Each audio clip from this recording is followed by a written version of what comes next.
Hello everybody, Hassan here, engineer, MBA, and investor. And in today's video, I want to talk about the partnership that Beam Therapeutics just established a merger agreement, basically an acquisition of a private company. So Beam Therapeutics basically buys a private company without giving up any upfront cash, all through a stock deal, upfront payment, and of course some milestone payments long term.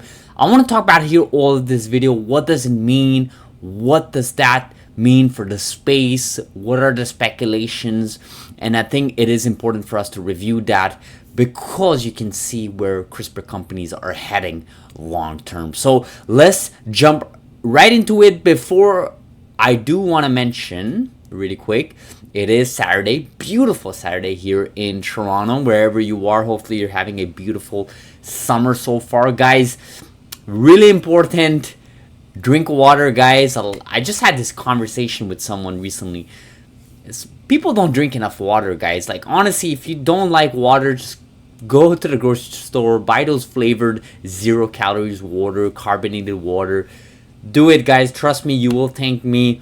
In a couple of years, your skin is better, you sleep better, you have more energy, and you don't end up eating junk food when you drink more water. So I just wanted to say that just as a good word to help our audience here in this sunny summer here in certain regions of the world. So guys, let's jump right into it here. Yair posts, and again, shout out to Yair, amazing community member. He's doing so much work here on X, and it's kind of interesting as to how it just takes a couple of individuals to really have a serious, significant impact in a given technology or given vertical in a given community, right? So thank you very much here once again. So Beam Therapeutics, and I quote here, Beam Therapeutics has entered a merger agreement in which they acquired an undisclosed early stage life sciences company as part of the acquisition agreement, which was already signed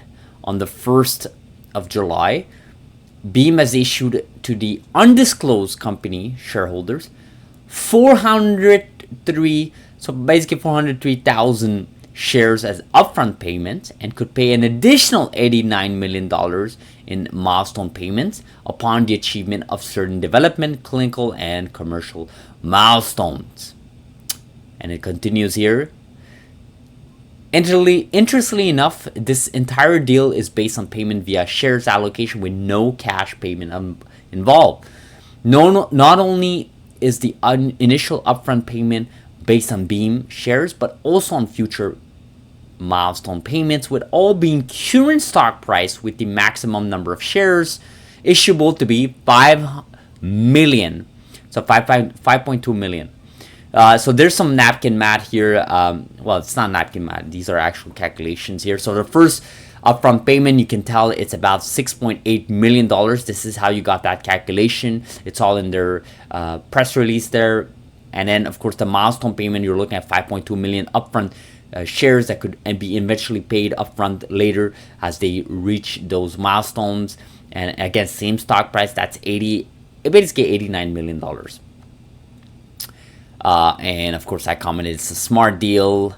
And there's a lot of speculation here. A lot of people kind of speculating a couple of things, which I want to talk about here. So first of all, I think it's a good acquisition from Beam, but it's kind of hard to kind of define whether it's a great acquisition or it's a long-term play when you don't really know a couple of information. One, you don't know this company. So this obviously is a private company, because if it was a public company, you would have known. It's a private company, early stages life sciences company. Look, giving it no cash upfront is very important because they actually need this cash for their runaway, right, until FDA approved, which, I've been seeing a lot of stuff with sickle cell disease with Beam editors, of course, that is doing ex vivo rather. But that's a big thing, right? Because Beam editors promise with sickle cell disease is it's going to manufacture a lot faster and get to patients a lot faster than CRISPR therapeutic Casgevy, which is FDA approved. They need that cash runaway until that program is approved, right? And second of all, this deal itself, I mean, it's not that much of a big deal, but 6 million is not like, guys, like I don't want to sound like a broken record, but this money is not a lot. Okay, this company can literally raise a lot more than that. Their stock price can literally increase by 10 to 20% in a given day based on a clinical data news, or maybe the FDA issuing a statement on CRISPR as a whole, and this would cover a lot more than 6.8 million. So it's not a big deal. The thing that I can't really say much about it is because I don't actually understand what this acquisition is all about, and I think obviously that's the point of this video, is to try to speculate what this acquisition is about. And I've been seeing a lot of things that, in fact, Biotech2K1 on X, of course, infamous user Biotech2K1, everybody knows that person. He or she mentioned that they're willing to bet that it's a delivery type of company, right? So basically, this acquisition means that Beam Therapeutics wants to improve its delivery, right? Delivery has always been something very important in the CRISPR landscape. I mean, I remember in the podcast episode in 2021, I still remember I was walking in the park in Montreal. I was still in Montreal at that point. I hadn't moved in Toronto.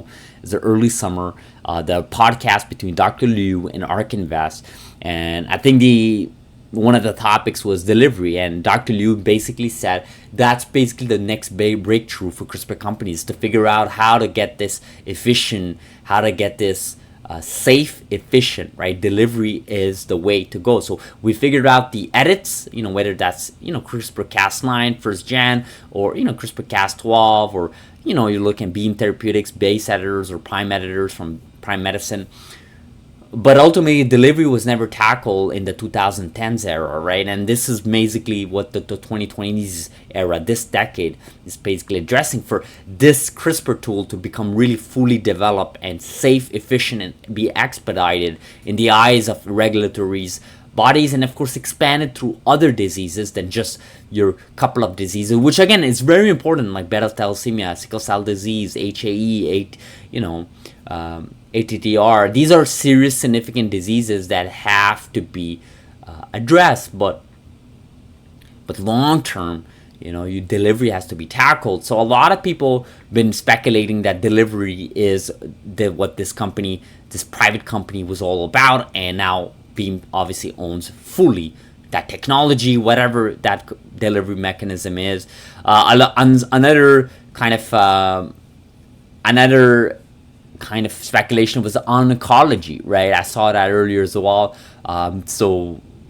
Beam, obviously there's a lot of hype around CAR T. We just saw that acquisition. We covered it in the recent video here. Go look at our video catalog with in vivo CAR T, right? Obviously cancer is a big thing, right? That's getting a lot of traction as years go by. You see all these amazing technologies. You see it on Netflix, you see it on YouTube, you're seeing it on the Time magazine, you're seeing it on Wall Street Journal, CRISPR. You're looking at all these technology tools, gene editing, gene therapies, but we still haven't cracked the problem of solving cancer, which is eradicating cancer, at least certain forms of cancer.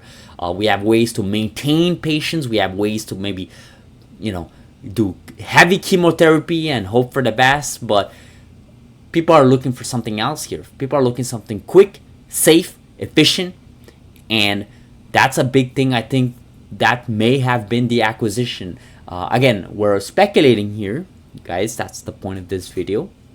But oncology is a big thing, right? And again, with the purchase of what we saw in the last video from that big pharma company, maybe now, AbbVie buying this company for 2.1 billion, whatever it was, Beam Therapeutics is like, well, we want a pie of that. We want to venture into that because it does increase their valuation, right? Maybe not now, because obviously nobody knows what this is all about, but maybe they gear themselves up for a 2028 play, a 2029 play, and that kind of increases their valuation long term. So again, these are a couple of speculations. I mean, I just gave you two. Another one, and I saw that there is in vivo sickle cell disease or in vivo type of technology. We saw how in vivo, again, AbbVie purchased was about in vivo. Obviously, it was on oncology, but it was specifically around in vivo. And Beam Therapeutics is looking at that as well. We want to expand that portfolio of ours, right? So I just love that acquisition. It's short, it's small, it's a low risk, high reward type of acquisition, but it's kind of hard to define what's this high reward when we don't even know what it is. So hopefully we'll get more clarity here, maybe in the next weeks, maybe in the next business update from this company, or maybe we won't, right? I think this is part of the game of a public company. There's you trust that leadership to make the right decisions, and John Evans, CEO and leader of the company, I don't think they'll just issue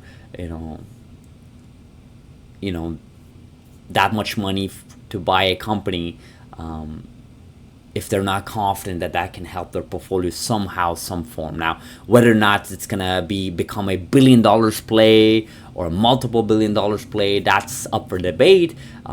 And again, we can't really narrow that down if we don't even know what this company was. But I'm liking what I'm seeing. I didn't want to see these. I don't want to see these companies spend their cash runaway money, because money is tight. Public markets are still down in the biotech space. You don't want to raise more cash. You don't want to dilute your stock further. You've already done it in 2021, all the way to in the last few years. Not for Beam Therapeutics specifically, but for other CRISPR companies. And I think at this point, you just want to kind of, partner up with these companies and do these small acquisitions and kind of let time run for you for getting some of these programs FDA approved, so you can at least get some cash in the balance sheet long term and have a justification as to why you're investing all this money into these clinical programs. I think as an investor myself, I think that's what I want to see from this space, not just from Beam, but from Caribou. Caribou's a big one. They're working on their ex vivo CAR T space.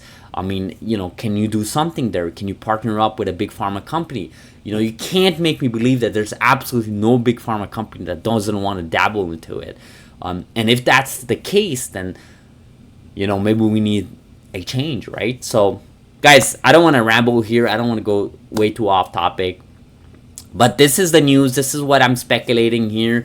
Let me know in the comments. What do you think? Do you think I'm way off? Do you think there's something else we're missing? Did you see something I'm not seeing here? Again, thank you, Yair, for this thread. Great news here for Beam Therapeutics. Again, good news rather. Great news is hard to tell if you don't know the company. But again, as always, guys, subscribe if you haven't. Like this video, guys. It really does help a channel. Let me know in the comments below what you guys think. A lot more few videos this week. I got a lot more time in the next 2 weeks. So hopefully I enjoyed this summer. Hopefully you enjoy it as well. Let's see each other in the next video tomorrow. Thank you.